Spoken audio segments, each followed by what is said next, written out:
This is Advocate Arpita Shukla. Welcome you all to your own channel Target for IQ. In this video, we will cover 50 MCQs of international law, which is very important for the UP Judicial Services examination. ठीक है, ये चलिए तो हम start करेंगे. Question number 1 देखेंगे. How many members are there in security council of United Nation organisation. हमें बताना है कितने मेंबर्स है यूनाइटेड नेशन ऑर्गेनाइजेशन की सिक्योरिटी काउंसिल में. टोटल कितने मेंबर्स होंगे? तो ये होते हैं हमारे 15. ठीक है, कितने होते हैं? 15 होते हैं. तो फर्स्ट का ऑप्शन हमारा सी करेक्ट है. बी देखेंगे. What is the term of non permanent member of security council of United Nation organisation. हमें बताना है नॉन परमानेंट मेंबर्स का टर्म क्या होगा और यूनाइटेड नेशन ऑर्गेनाइजेशन की सिक्योरिटी काउंसिल में. ठीक है, जो हमारी सिक्योरिटी काउंसिल है उसका नॉन परमानेंट मेंबर्स का कितना टर्म होता है? ये 2 साल का होता है. तो ऑप्शन ए करेक्ट है. नेक्स्ट देखेंगे. Which one of the following state is not a permanent member of security Council. इसमें से बताना है कि सिक्योरिटी काउंसिल का परमानेंट मेंबर कौन नहीं है. A China, b United Kingdom, c United States of America, d Japan. तो थर्ड का ऑप्शन हमारा क्या करेक्ट है? डी करेक्ट है, जापान, जो हमारा क्या है? परमानेंट मेंबर नहीं है. बाकी China, United kingdom, United States of America ये क्या है? हमारे परमानेंट मेंबर. टोटल कितने होते हैं? 5 परमानेंट मेंबर्स है. ठीक है. फोर्थ देखेंगे. The decision of security council on procedural matters are made by. जो सिक्योरिटी काउंसिल का जो डिसीजन होता है प्रोसीजरल मैटर्स में वो बनता है कितने वोट और कितने मेंबर्स के द्वारा. तो ये बनता है हमारा अफर्मेटिव वोट ऑफ 9 मेंबर्स. तो फोर्थ का ऑप्शन हमारा बी करेक्ट है. क्या है? बी करेक्ट है. फिफ्थ देखेंगे. In spite of the fact that veto is inconsistent with the principle of sovereign equality of all members of United Nations, veto is vested with the permanent members of Security Council for.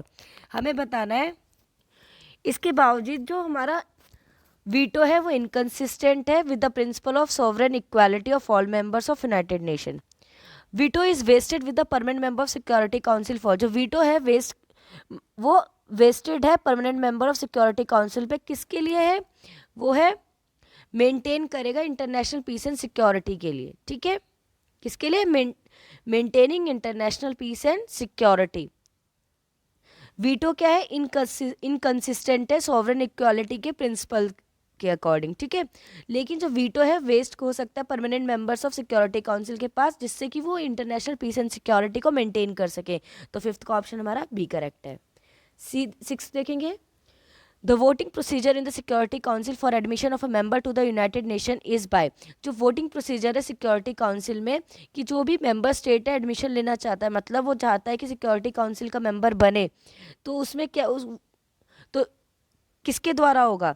ये होगा affirmative vote of 9 members including the conquering votes of permanent members. ठीक है, तो six का option हमारा सी correct है.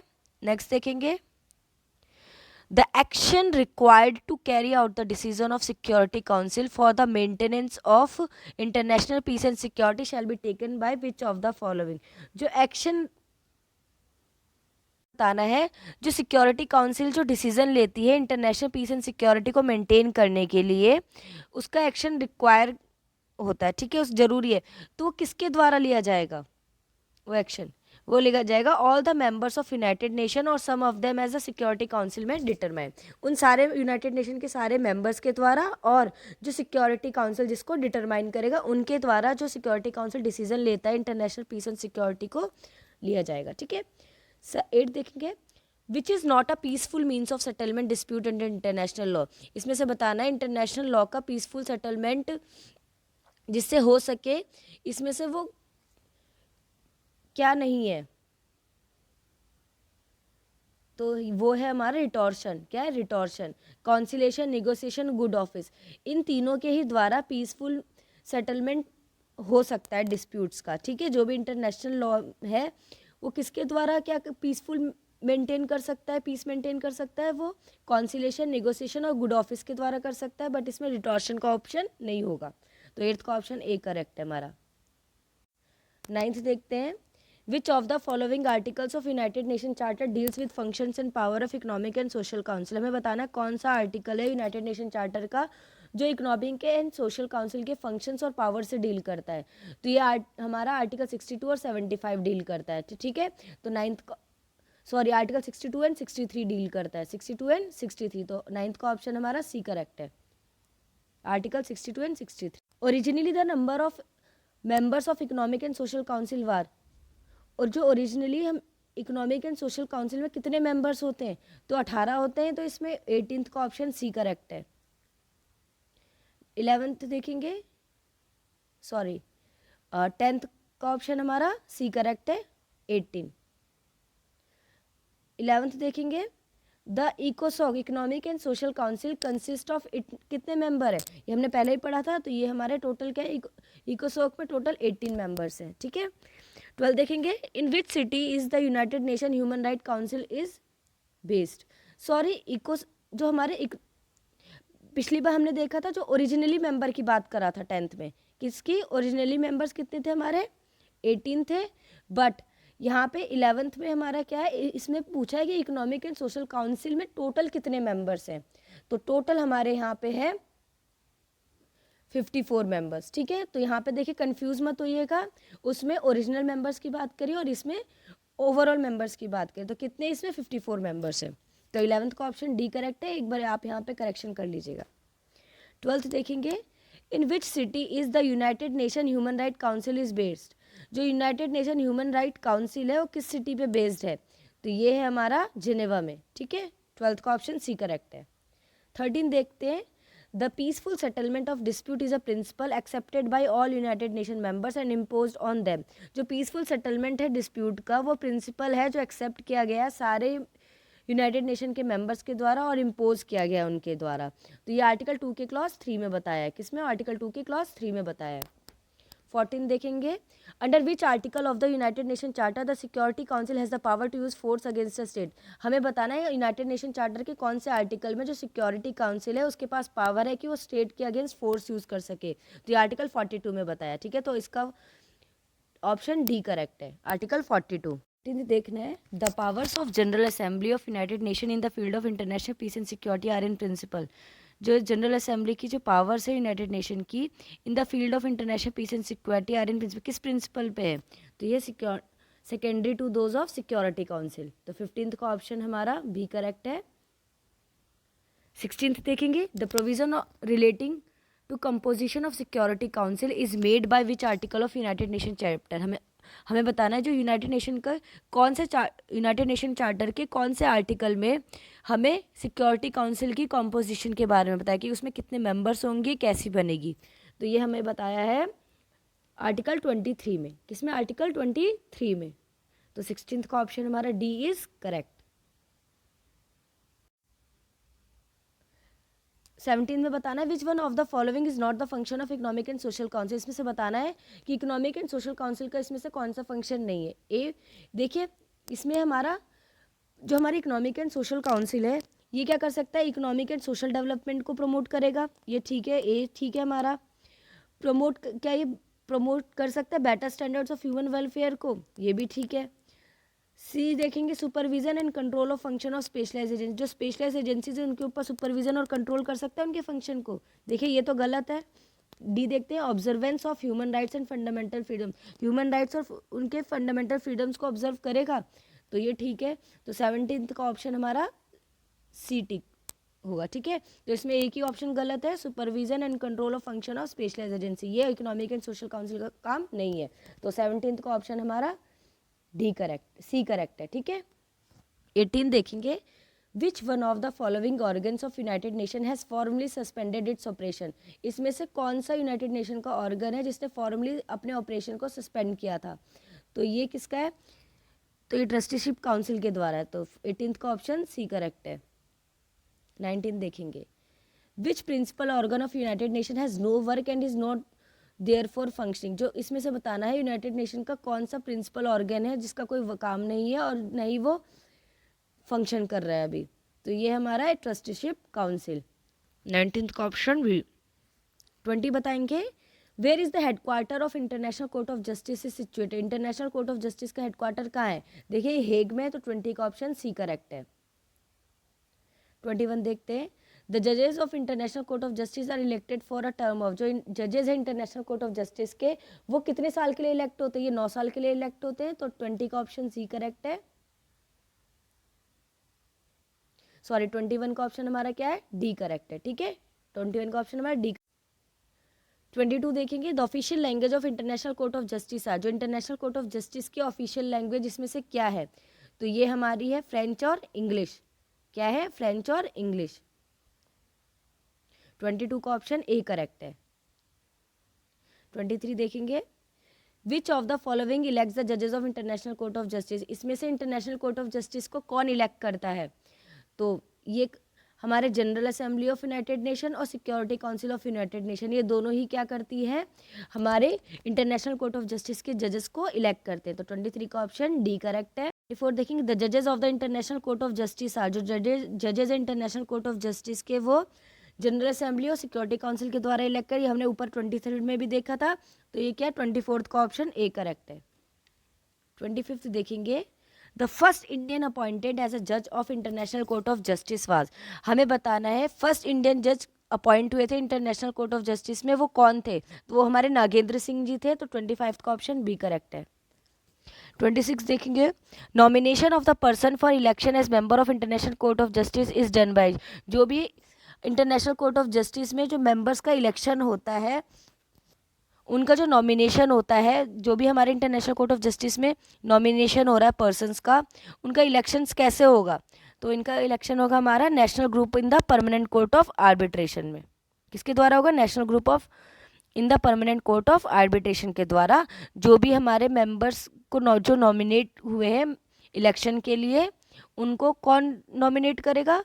National group in the Permanent Court of arbitration.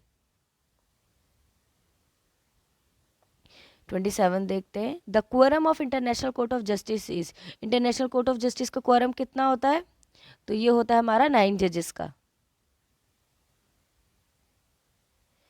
28 देखेंगे, the person chosen as an ad hoc judges are to fulfill the condition required by the article of statute of international court of justice. These are, जो person है एक ad hoc जज की तरह choose किया जा रहा है, और उसे कंडीशन कौन से आर्टिकल की कंडीशन को फुलफिल करना पड़ेगा?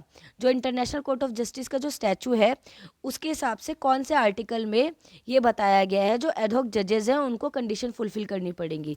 तो वो आर्टिकल है हमारे article 2, article 17 clause 2 and article 20। तो 8 का ऑप्शन कहाँ दे रखा है? डी में, ठीक है, तो 28 का डी है।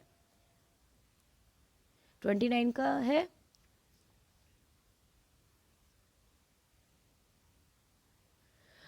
Who can be the parties in case before the international court of justice, international court of justice में पार्टीज कौन सी होंगी?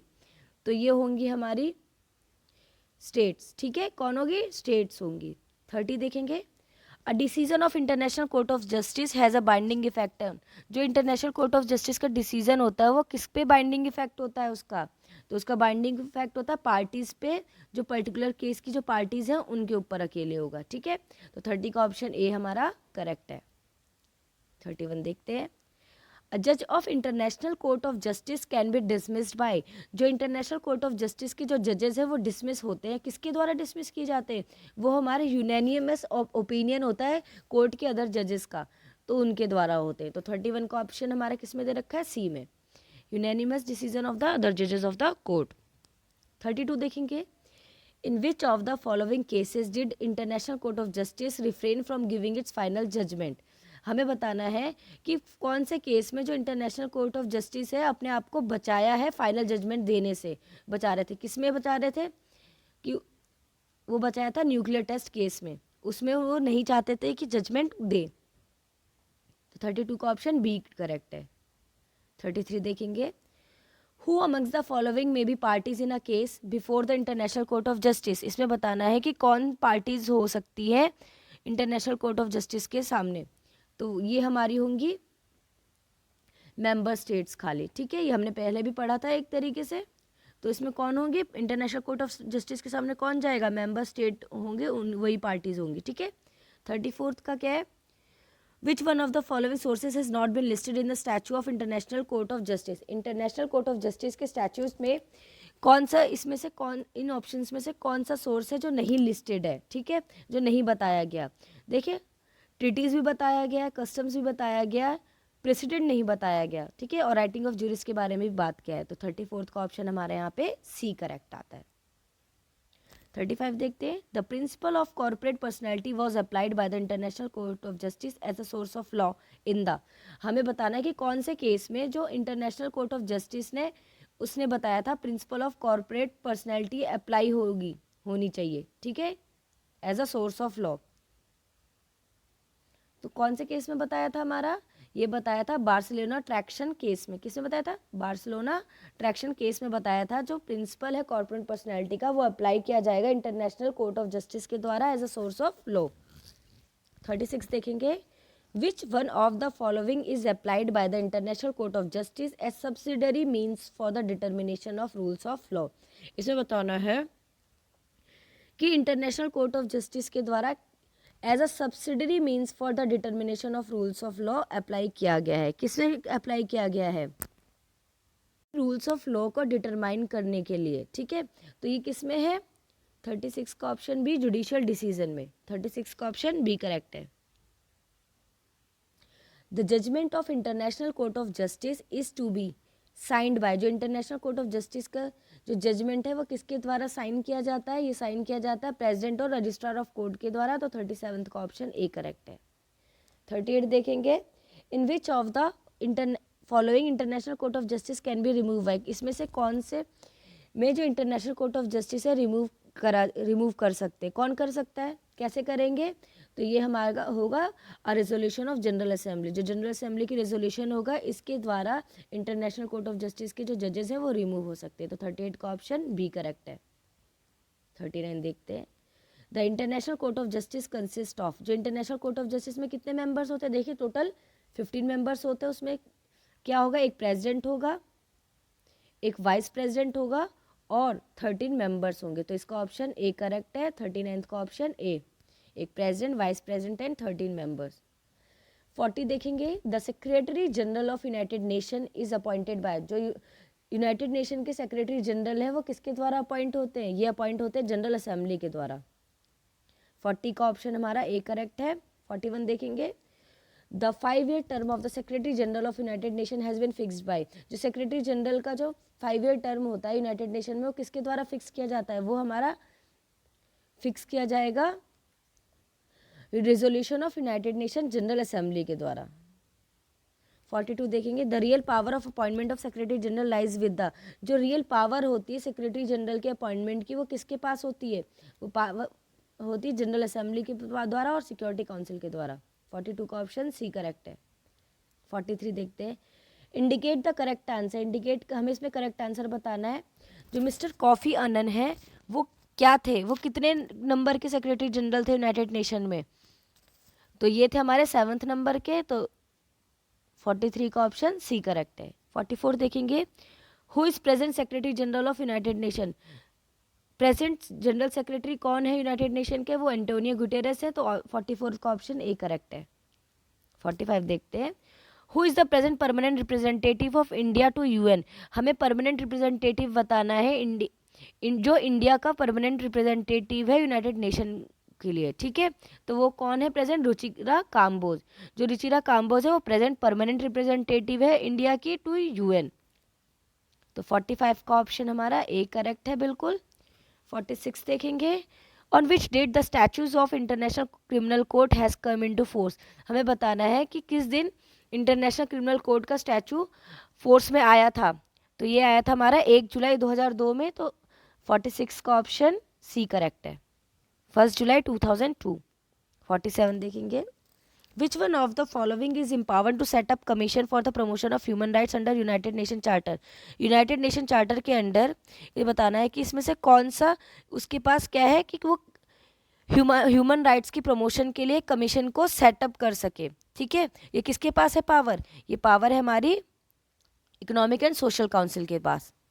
47 का ऑप्शन बी करेक्ट है। 48 देखेंगे। Which one of the following is not a specialize agency of United Nation, इसमें से कौन सी यूनाइटेड नेशन की स्पेशलाइज एजेंसी नहीं है, तो ये हमारी कौन सी नहीं है, यूनाइटेड नेशन चिल्ड्रंस फंड नहीं है, universal postal union, international civil aviation organisation, international financial corporation, ये सब यूनाइटेड नेशन की स्पेशलाइज एजेंसी है, बट इसमें से यूनाइटेड नेशन चिल्ड्रंस फंड नहीं है, यूनिसेफ नहीं है। तो इसका ऑप्शन हमारा 48 का बी करेक्ट है। 49 देखेंगे, द नेम ऑफ फर्स्ट 49 देखेंगे, the name of first women जज of international court of Justice क्या है? इंटरनेशनल कोर्ट ऑफ जस्टिस की फर्स्ट वुमेन का नाम क्या था? तो ये नाम था हमारा रोजलिन हिगिंस। तो 49 का ऑप्शन ए करेक्ट है। 50 देखेंगे, uniting for piece resolution was adopted by general assembly on, जो यूनाइटिंग फॉर पीस रेजोल्यूशन है जनरल असेंबली के द्वारा अडॉप्ट किया गया था। तो ये कौन सी तारीख को किया गया था? ये हमारा 3 नवंबर 1950 में किया गया था। तो 50 का ऑप्शन हमारा बी करेक्ट है। आई होप हमारी वीडियो आपको पसंद आई होगी, तो प्लीज़ लाइक एंड सब्सक्राइब जरूर करिएगा। और आपको कोई भी क्वेरी है तो हमारे टारगेट फॉर IQ के नंबर पे कॉल या मैसेज करके पूछ सकते हैं। हमारी टेस्ट सीरीज़ भी स्टार्ट है हिंदी और इंग्लिश दोनों में, तो प्लीज़ लाइक एंड सब्सक्राइब जरूर करिएगा। Thank you so much.